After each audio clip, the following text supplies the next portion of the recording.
அனைவருக்கும் வணக்கம். நம்ம இப்போ பாக்கியலட்சுமி சீரியலில் என்னெல்லாம் சுவாரஸ்யமான விஷயங்கள் நடக்குதுன்னு பார்க்கலாம் வாங்க. நம்ம பாக்கியா பழனிசாமி சார் சொன்னபடி எப்படியும் நாமளே இதுக்கப்புறமும் ஒர்க் பண்ண வேண்டிய அவசியம் இல்லை, நம்ம மெயின்டெனன்ஸ் ஒர்க் மட்டும் பார்த்தா போதும் அப்படிங்கிற முடிவுக்கு வந்துடுறாங்க. வீட்டில் இருக்கிற செலியன்கிட்ட அப்புறம் அத்தைக்கிட்டன்னு எல்லாத்தையும் கன்சல்ட் பண்ணவும் செய்கிறாங்க. ஏன்னா பழனிசாமி சார் சொன்னார்னா அதை கண்டிப்பாக ஒரு அர்த்தம் இருக்குது. நீ இதுக்கப்புறமும் நீயே இறங்கி வேலை செய்யணும்னு ஒரு அவசியமே இல்லை பாக்கியா. ஒரு நல்ல ஷெப்பாக பார்த்து வச்சோம் அப்படின்னா கண்டிப்பாக உன்னோட பிஸ்னஸ் எந்த ப்ராப்ளமும் இல்லாமல் இதே அளவு போய்கிட்டு இருக்கோம். நீ ஒன்றும் கவலையே படாத அப்படின்னு சொல்லிட்டு நம்ம ஈஸ்வரி சொல்கிறாங்க. சரி, எல்லாரும் அப்படி சொன்னதுக்கப்புறம் நம்ம பாக்கியா என்ன பண்ணாங்கன்னா பழனிசாமி சாரை மீட் பண்ணுறாங்க. சார், நீங்கள் சொன்னபடி நான் ஒரு ஷெப்பை ஏற்பாடு பண்ணலாம், ஆனால் அது எப்படி எங்கே போய் விசாரிக்கிறதுன்னு தெரியல அப்படிங்கிற மாதிரி சொல்ல உடனே பழனிசாமி சார் என்ன சொல்கிறேன்னா, நீங்கள் ஏன் மேடம் இவ்வளோ ரிஸ்க் எடுத்துக்கிறீங்க? செல்லில் ஒரு அட்வர்டைஸ்மெண்ட் கொடுத்தோம் அப்படின்னாலே தானாக வந்து ஆள் சேருவாங்க.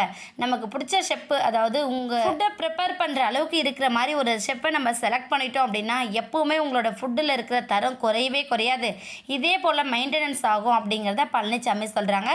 பழனிசாமி சார் சொன்னபடியே என்ன பண்ணுறாங்கன்னா ஒரு அட்வர்டைஸ்மெண்ட் கொடுக்குறாங்க. ஈஸ்வரி ரெஸ்டாரண்ட்டில் ஒரு ஷெப் வேணும் அப்படின்னு சொல்லிட்டு அட்வர்டைஸ்மெண்ட் கொடுக்குறாங்க.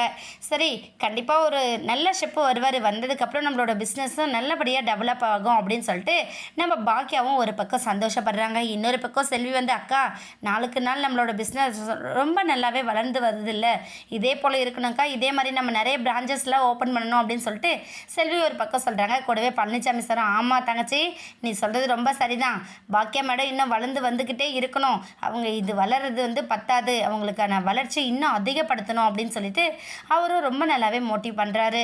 பாக்கியா இதை பார்த்து கொஞ்சம் சந்தோஷப்படுறாங்க. என்னதான் சந்தோஷப்பட்டாலும் உள்ளுக்குள்ள அத்தை ஒரு பக்கம் தனியாக இருக்காங்க, மாமா இல்லை அப்படிங்கிற துக்கம் எல்லாமே ஒரு பக்கம் மறைஞ்சி தான் வச்சுருக்காங்க. என்னதான் மறைச்சி வச்சுருந்தாலும் ஒரு பக்கம் எழில் இல்லை அப்படிங்கிற வருத்தம் நம்ம பாக்கியோட முகத்தில் தெளிவாக தெரியுது. அதுக்காகவே எழிலுக்கு கூடிய சீக்கிரம் அந்த நல்ல டைரக்டரான போஸ்டிங் கிடைச்சிது அப்படின்னா ரொம்பவே சுவாரஸ்யமாக இருக்கும். வெயிட் பண்ணி பார்க்கலாம். இந்த வீடியோ உங்களுக்கு பிடிச்சிருந்தா மறக்காமல் நம்ம சேனலை சப்ஸ்கிரைப் பண்ணுங்கள். தேங்க்யூ.